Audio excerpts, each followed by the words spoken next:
hindi dapat hayaan. Bawal yan, ito ay precautions. Dapat lang na malaman at dapat lamang tandaan. Tama yan. Hello guys! Ito yung mga safety precautions when working on our PC. Tara! Mag-aayos na naman pala ng PC. Sandali, saan mo ilalagay ito? Dito na lang. Hoy! Mali yan! Huwag mo gagawin yan! Isusumbong kita kay Mr. Donald Ramos! Unang precaution, working environment. Ensure the surface is flat and clean to avoid damaging the computer. Work in a cool area to avoid perspiration which can damage mechanical parts.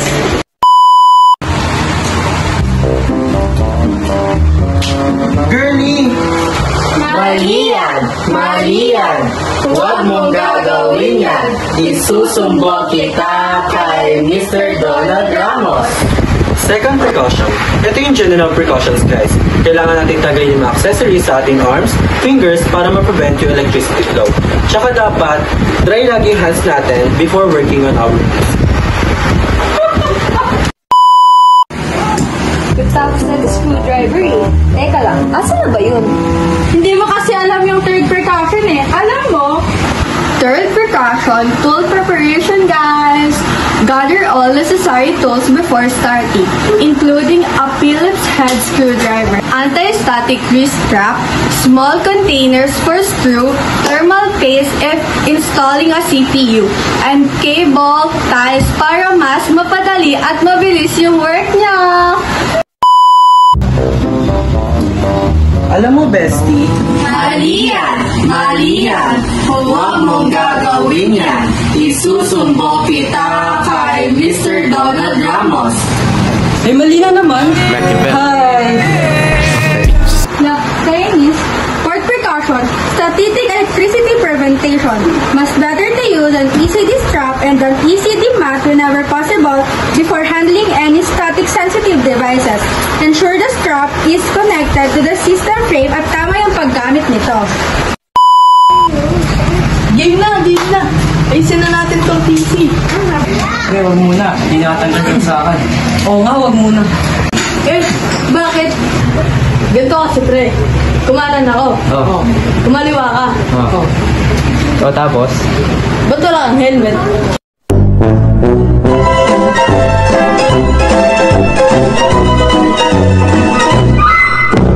Fifth precaution, preventing electric shocks. Always disconnect the power cord from the main wall socket before working on your PC. Also, in another information, never attempt to dismantle the PCU in your PC as it contains potentially lethal voltage even when disconnected.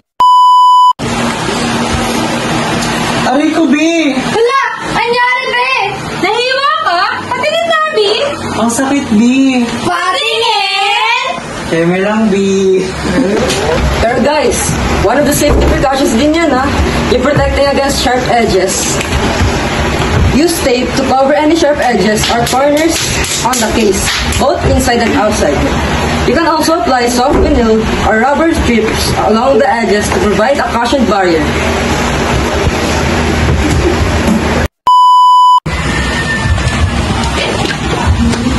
Paglaro na nga lang. Bakit ayaw bumukas? Baka trip naman, no?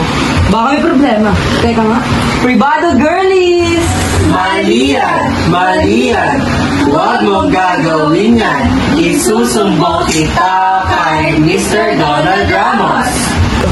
Periodically, check all cable connection to ensure they are secure and not loose, which can cause connectivity issues. Issue? Di ba yun yung hinihingi kapag may umiyak na tao?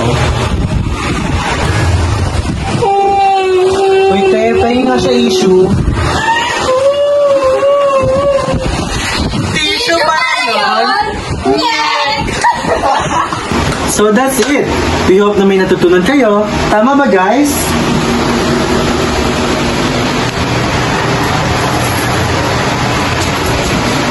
Over naman sa tiredness. Yun lang, guys. See you soon. Hello guys! Mali yan! It's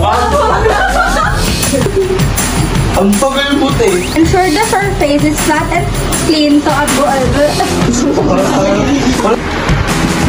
Second precaution. Ito yung general precautions, guys.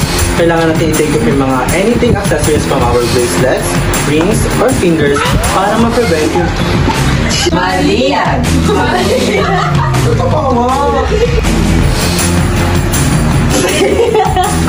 One, two, three, go. Third preparation, tool. Third precaution, tool preparation, guys. Starting, including a Phillips head screwdriver. Sino siya dun? Siya yung helmet. Diyan ko sa likod. Game. 1, 2, 3. Ano? Hindi kita binibidyo. Hindi ba siya? Wala pa. Yung protecting against sharp edges. Tapos na, Pero guys, one of the safety precautions din yun. You're protecting against sharp edges. Use tape such as... okay ka ba? Nabubulol ka pa talaga.